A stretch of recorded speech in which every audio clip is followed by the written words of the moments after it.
अस्सलामुअलैकुम दोस्तों। तो आज की सच्ची कहानी आपको सुना रहे हैं हम। तो बड़े ध्यान से सुनिएगा, बिल्कुल भी स्किप मत कीजिएगा। अगर ये बात कही जाए कि मोहब्बत के इम्तिहान में कौन पास होगा, तो मैं लड़के का ही नाम लूँगा, क्योंकि ये कहानी मेरी आंखों से होकर गुजरी है। आपको सुना रहा हूँ मैं, सुनो।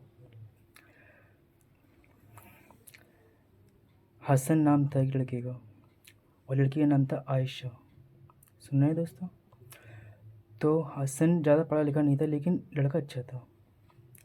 आयशा थी बहुत ही ज़्यादा मॉडल ज़माने की लड़की। उनका रिश्ता हो गया हसन से। तो हसन के पास फ़ोन किया आयशा ने कहा, मैं तुम्हें पसंद नहीं करती और तुम शादी के लिए मना कर दो। तो हसन ने कहा, मैं मना नहीं कर पाऊँगा, तुम खुद शादी के मना कर दो। मैं अपने घर वालों के सामने ज़्यादा नहीं बोल पाता। उसकी तबीयत अच्छी थी। दूसरे दिन क्या करा उस लड़की ने, आयशा ने, मालूम क्या करा फिर? नींदी गोली खा ली बहुत सारी। हॉस्पिटल लिया गया उन्हें, महंगा बोस हुआ, फिर ठीक हो गई वो। फिर होश में आई तो उनकी अम्मी कहती, बेटा तुम्हें क्या हो गया था? तो कहती, मैं उनसे शादी नहीं करना चाहती, मुझे जहर दे दो, जी कर दो, वो कर दो। फालतू की बातें करने लगी। फिर उसकी अम्मी ने कहा, शादी यहीं पे होगी तुम्हारी, कुछ भी हो जाए। किसी की नहीं चल पाई शादी, फिर हो चुकी थी। हसन एक बहुत अच्छा लगा था, दीनी मामले में 5 वक़्त की नमाज़ पढ़ता था, बहुत ही अच्छा बंदा था, बहुत खुश रहता था वो। शादी के 3 महीने हो गए थे, समझ रहे हो दोस्तों? शादी के 3 महीने हो गए थे। अभी तक वो उससे बोलती नहीं थी, लेकिन लड़का बड़ा शरीफ था, पूरे घर का काम करता था वो, कपड़े भी धोता था, सब कुछ करता था। लेकिन फिर भी आयशा उससे नाराज़ रहती थी, खफा रहती थी बहुत ज़्यादा। ऐसे चलता रहा, ऐसे ही 1 साल गुजर गया पूरा। तो एक दिन हसन ने कहा, आयशा बैठो मेरे पास। उन्होंने हाथ झटक दिया। उनने फिर भी कस के हाथ पकड़ बिठा ला कि मेरी प्यारी बेगम, नाराज़ ना हुआ करो। और कंघा लिया, बाल काटने लगा उनके, अपने हमसफ़र के। और फिर सर में तेल डाला उसकी लड़की के, और मालिश की, स्क्रब करा चेहरे पे उनके, और कहा, जाओ चुड़ैल नहा लो जाके, और आज पिंक वाला सूट पहनना, पिंक कलर सूट तुम्हें बहुत अच्छा लगता है। और फिर वो चली गई। फिर कहा उनने, आवाज़ लगा के, जल्दी नहा लेना, मैं बिरयानी बनाने जा रहा हूँ। बिरयानी की बात सुन के बड़ी ही खुश हो गई थी फिर वो, क्योंकि उसके हाथों में जादू था। जब भी खाना बनाता था बहुत अच्छा लगता था। वो चाहती तो थी तारीफ़ करना उसकी, लेकिन नहीं करती थी, पत्थर बन के बैठी थी वो औरत। हौले हौले ऐसी वक्त गुजरते जाता है। फिर 2 साल हो जाते हैं पूरे। 2 साल बाद जब हसन घर पे आता है, तो कहता है, बेगम साहिबा कहाँ हो तुम लोग, देखो मैं क्या लाया हूँ आपके लिए। तो वो अंगूठी देता है जेब में से निकाल के। तो वो कहती है, रख दो। अरे पहन लो बेगम साहिबा, नहीं पहनती वो, अंगूठी फेंक देती हैं। ये देखो, 2 साल की मोहब्बत भी कुछ नहीं मायने रखी उनके आगे। फिर उन्होंने कागज़ निकाल के दिए, ये देखो मैं तुम्हारे लिए क्या लेकर आया हूँ, हैप्पी बर्थडे आयशा, मैंने आपका घर नाम में किया।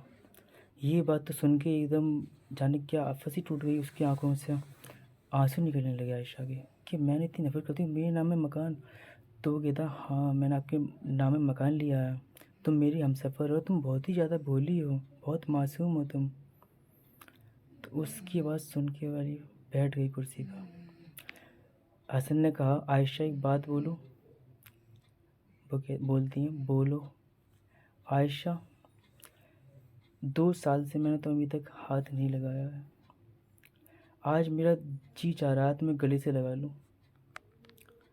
क्या तुम गले से लगोगी? ना चाहते हुए भी आज की खुशी का ठिकाना नहीं था आयशा का, तो वो गले लग गई। हसन कस के गले से लगा के उनकी धाड़े मार के रोने लगा। कहता है, पता नहीं ये पल मेरे नसीब में कल हो या ना हो, पता नहीं पल ये मेरे नसीब में कल हो या ना हो।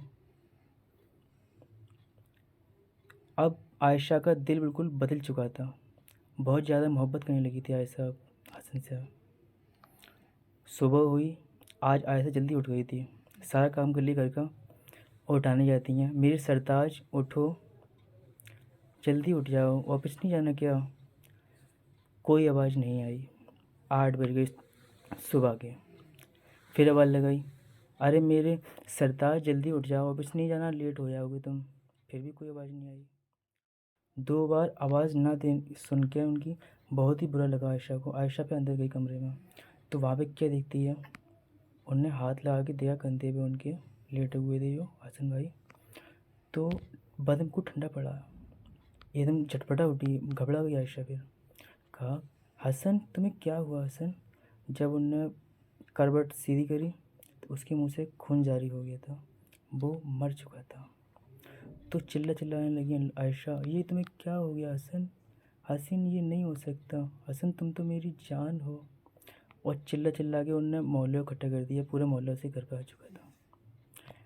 हसन को हॉस्पिटल में ले आया गया, तो वहाँ पे मालूमात हुई, उनका एक पर्सनल जो डॉक्टर था वही वहाँ पर आया।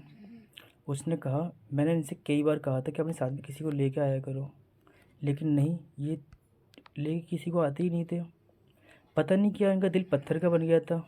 कहते थे किसको लेके आऊँ, किससे बात करूँ, मेरा कोई नहीं है दुनिया के अंदर, कोई नहीं है जो मेरी बात सुन सके, कोई नहीं है जो मेरे प्यार की कदर कर सके।